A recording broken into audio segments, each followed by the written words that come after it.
welcome to this video on 3 levels of healing. And at the end, we're going to talk about one way you can start healing right now, finding the why behind the condition you have and start shifting it now.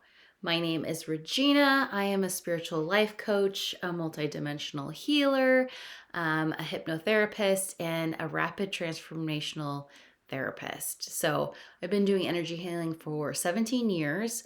I'm an intuitive, so I can hear and see and talk to your higher self, your guides, and angels. I've also, through hypnotherapy and rapid transformational therapy, I've learned so much with working with your subconscious and how you actually can heal yourself using your subconscious. So I'm like incorporating all those magical pieces that help us get through healing even faster. So the last couple months have been way hard. Like my kids kept getting sick, and then I was sick for a whole month.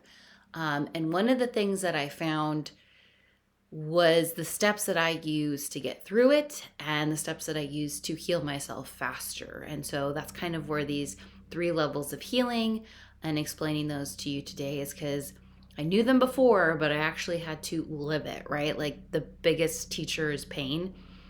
I don't know why it has to be that way, but it is. So let's jump into it.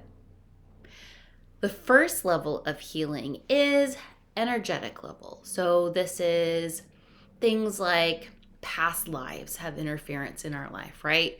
Beliefs that we have. So in a past life, like, so you could have had something had to do with like suffering or pain, and you bring that with you into this lifetime. You may have a stuck emotion in a past life that you've brought into this life, and it's showing itself up as pain or a sickness.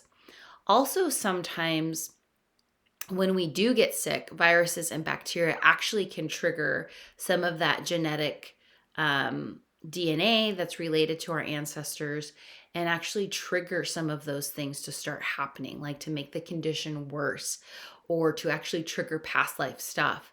It's really interesting. Another aspect is ancestral things, right? Like our ancestors went through a lot. Like there was, the Depression, there were wars, and they held on to certain emotions too, and certain beliefs that got passed down. And that can also be showing up in your illness, in your sore shoulder, in your vision, whatever that is. Akashic records is one thing to look at with energetic healing. Do you have contracts with this condition? Did you contract before you came here to be sick? Did you contract to learn a specific lesson from being sick? So that's one thing to look at, because if there's a specific lesson that you're supposed to be learning from this illness that you have, this physical condition, using energy healing, you can see, can I change this? Can I make it easier, right? Can I still get the lesson, but make it easier? Or maybe in a session, you can just learn what that lesson is and be like, oh, okay, I get it. Sometimes we do have to experience that, right? That is our soul contract that you came to experience it. But oftentimes I find with clients, we can switch it so that we get the same information and the same lessons, but we can also make it easier on ourselves and not repeat like certain cycles. Another one is cords, which are energetic cords we have to family, to friends. And I'm speaking more of like the negative cords. You might have a negative cord to a sickness. Cords are usually, in the negative sense, draining energy from you. You can cord into something, or someone can cord into you. Viruses often cord into us because there's an outside force that controls a virus. Bacteria are a little bit different. They're more emotionally fed, and they have a different makeup. But you could have cords to a relationship, like a toxic relationship from your childhood, to a caregiver, to a sibling, to somebody in your adult years, coworker, whatever that is. You could have cords that's like feeding into making this condition worse because they're pulling energy out, right? So your energy system's off. The cord might actually be where you have shoulder pain. The cord might actually be in the digestive system where you have digestive issues. So you can do energy practices of cutting cords, sealing cords, or doing protection if that's within your belief system. But also working with somebody who does energy healing can help, because they might see something that you don't see or get to something that you aren't getting to. Another energetic level of illness is boundaries. So, energetic boundaries, and I love doing this with my clients, because especially in the psychic department, when you want to increase your intuition and your psychic skills, these boundaries are really interesting. So, we create boundaries or lack of boundaries with our caregivers, and what I look at with my clients is the subconscious level. So we work on doing an exercise, and when we create boundaries, because a lot of us still subconsciously kind of live in that child part of ourselves where we're like, our parents know better, or we still want our parents' love, or we energetically take on their stuff, or we take on their belief systems because we think, this is how I get love. If I am agreeing to what they agree to, if I have the ideas that they have, then, they will love me. I'll be part of this group. So it also can influence your energy, right? Because you're mingling your energy with their energy. And so if they are projecting stuff or you're absorbing stuff, you can take on their illnesses. Two, if your mom had a certain sickness and now you have a sickness, sometimes we take those on because we're like, well, my mom had it, then I have to have it, right? And we do it in a weird way, sometimes to be loved. Like, I took it on so that I'm part of this group, I'm loved. And so you can change those contracts and those boundaries and be like, no, I don't need this to feel love. It's just kind of like with food too, right? Like, sometimes we eat food to feel love, and it's like, that's not how we feel love, emotional eating. But so the boundary work, what that happens when we do boundary exercises with health or with your intuition, it helps create like a barrier so that your authentic energy is with you, and it makes it clearer for your own beliefs, your ideas, and to read energy, to get clearer messages from your guidance. But it also works on being healthy as well. So that is part of the energetic level. The second level is the soul level. So the soul level has to deal with usually like soul wounds. This is something I discovered when I was sick for a month. And towards the last 3 weeks is when I had the aha, and all of this came together. And then I started doing healing work, and within a few days, it cleared up. I had it for 3 weeks where it was up and down, and I would think I was out of the woods, and then it was a viral bronchitis. Went to prompt care twice, ER, all the things. So when it all kind of came together in my own mind, it was like, oh, so this is it. My core, like keystone block of it was the soul wound. And my soul wound was, I kept finding myself saying through the 2 months of all the stuff that happened, my son having surgery, roof leaking, cat going to vet, other son being sick, like all these things. It's like, why do I have to suffer? God wants me to suffer. And I realized, like, that's the soul wound. God wants me to suffer. Logically, do I believe that? No, but it is so in me that it is a soul wound. So I went back. There's an exercise that, you can just go back to when the wound happened to discover what it is. But oftentimes you can figure it out by asking a few questions like, what do I believe about this situation? Even if it's not, logical. What do I believe about God in this situation? What do I believe about myself in this situation?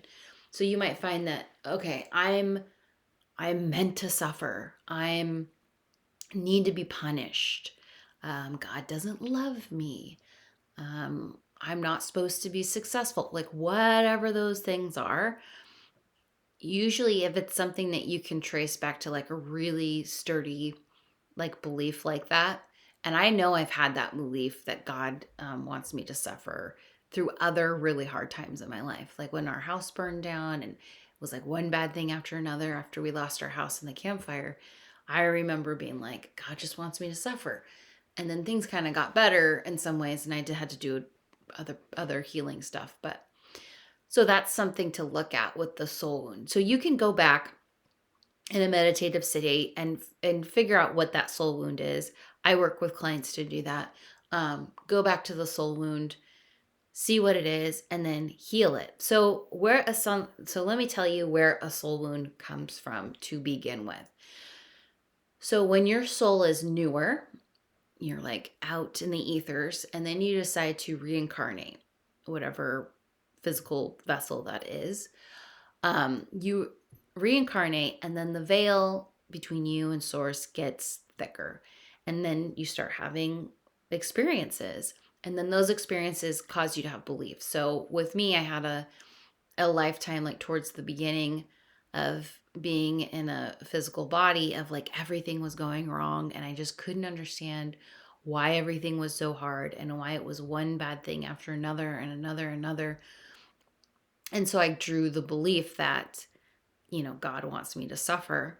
And so that could be something, towards your beginning of your life as a soul in a physical body, you made a belief as well about something. Usually soul wounds too will mask or hide or shut down some of our own spiritual gifts.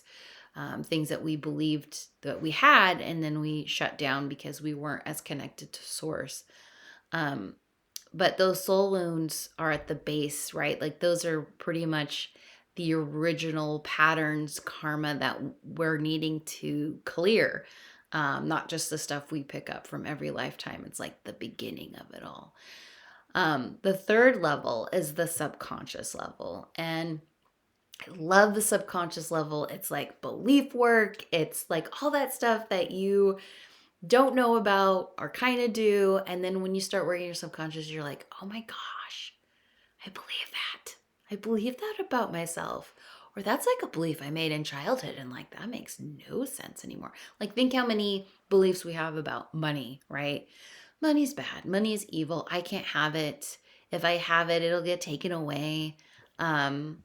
Beliefs about your own intuitive gifts. Like, I could never be as psychic as that person. I can't do this. I'm not as good enough, like all those things. So the subconscious level is really cool because there's so much you can do with your subconscious. So healing with the subconscious is all kinds of different ways. So one is like you can go back to the original memories behind the thing that you're trying to heal. It could be anxiety, it could be eating disorders, it could be drinking, it could be whatever that is, you name it. And you have your subconscious go back to the scenes. You figure out what happened in the scenes. How do I feel in that childhood? What's the belief? And then you get connecting beliefs through the scenes. And then you do some inner child work a little bit. But what's so cool is like once you change the belief in the subconscious, you can reinforce it. So you can listen to an audio, you can do affirmations. There's all kinds of different ways, but you reinforce the new programming because if you've had something for as long as you've had, the patterning, the neurons are pretty strong, right? The pathway's pretty well developed. So you're making a new pathway in your brain that's saying something different.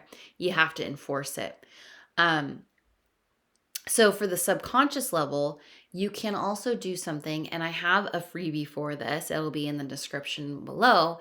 It's like a 10-minute exercise, and it's amazing. I use it for all kinds of things. Please grab it. I think everybody should have it. When I was taking RTT and hypnotherapy, it was like one of those exercises where they're like, you should charge people for this. You shouldn't really tell people. You can only use it this way. Da da da da da. And it works. It works for all kinds of things. So try it out.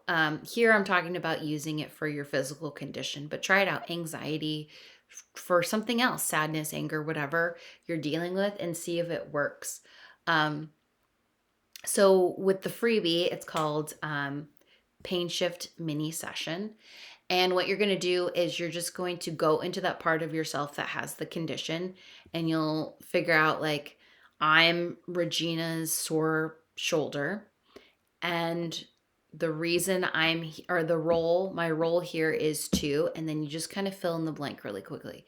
And it might not make any sense. My role is to make her suffer. And you're like, what?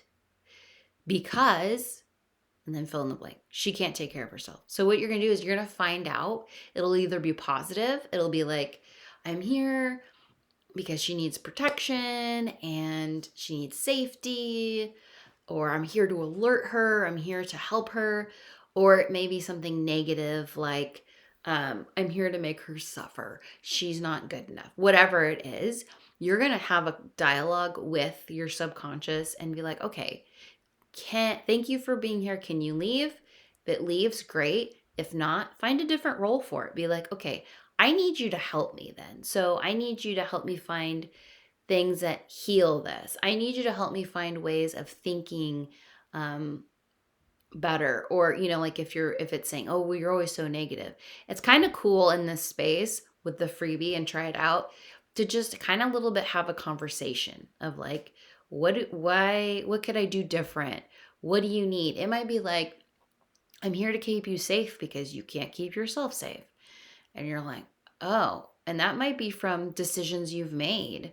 And your subconscious thinks, well, you've said that before, and then you've made this decision and you did the opposite of it, right? Like how many times have we said, I'm going to work out today, or I'm going to eat better today, and then we don't, or we do it for a couple days. Well, that kind of forms mistrust in ourselves and our subconscious, because it's like, well, you never follow through with things. And that even can affect intuition, because if you don't trust yourself, even on a subconscious level, you're not going to trust your intuition or the messages that you get. So it's really cool. I recommend you try it out, and I talk more about it and how it works and all the things. But so these are 3 levels of healing. There's one more level. It's 4 levels. But I'm not talking about this too much because you already know this level. We operate on this a lot, is the physical level. That is going to the doctor, taking medicine, having herbs, doing stretches, whatever it is on the physical level. But the other 3 levels are good to look at. Now, I'm not trying to tell you this all to like overwhelm you, that now you have to like run out and do all these things. Because your higher self is so amazing that if you just start to work on yourself, it'll lead you to where you need to go and what you need to work on. It may take longer, obviously, self-healing than working with somebody who can direct you into those different levels of healing. But usually, it'll clear the things it needs to. And if it doesn't, that's why people are here. That's why we have teachers. That's why there's people that know more than us, that can just help us in little parts of our lives. So, and if you're interested in that, like going deeper into those 3 levels of healing for your own stuff. Like I said, if it's like, your vision, sore muscles, a health condition you've had all your life. Like I have scoliosis. I have a curvature of the spine. It's like actually a double curve. It kind of like does this thing. And I used to have a lot of pain. And then so I did energy healing and stuff. Started when I was 18. And then kind of like my mid 20s, I finally didn't have pain. I didn't heal it. Like I still have it if you look at my back, but I don't have the pain that I used to have. Like I used to have pain all the time. Like standing, I used to have pain sitting in the wrong chairs, even just sitting in some chairs, like sciatic all the time. I couldn't lift more than like 15 pounds, like all these things. Where now I don't have those problems. I don't have the pain all day, or I don't really have pain at all unless like I'm out in the yard and I overdo it like anybody else. I was able to have 2 kids, all those things. So, that's the other thing. Things can shift and clear for you too. I mean, it's not always going to be like, all or nothing. Like it completely heals. It might be able to get rid of most of it. It might be able to just shift it where you're like, it's fine that I don't have, I have the skin thing still, but at least it doesn't hurt anymore. At least it's really small, whatever it is. Because your higher self is always in charge of how things go. So, but if you're interested in any of those, I have a program called Soothe and Shift that deals with those 3 levels. It's a 4-week program, and we really get into your own thing that you're wanting to heal and clear using, like I said, energetic level, soul, and subconscious. And then we work with your higher self, which directs it all. So your higher self might be like, well, we didn't look at this one energy thing. And I might be like, oh my gosh, I didn't even think about that. That's usually how some of my sessions go. I have a plan, and then their higher self steps in and goes, no, look at this. Look at this. Look at this connection they have to their second chakra and this, that. Oh, I didn't even. So if you're interested in that, that will also be below. But please, if anything, just grab the freebie because it's totally worth it. Like I said, I use it all the time. I use it role, function, purpose, intention stuff with like fear, like going to the dentist. I have this fear because it's keeping me safe. Da da da da da. And then I usually can talk it and get rid of it. Clenching my teeth. Driving in places that are really busy. I get anxious driving in like places I don't know, parking, things like that. And then I just have this simple conversation with myself, and it makes the anxiety go away because it's like, I need you to be something else. Like, you're not helping. I need you to help me be focused. I need you to help me drive and be in the right places, the right lanes, going in the right direction, all those things, to the place that I want to get to. So try it out. Thanks for being here, and I will catch you next time.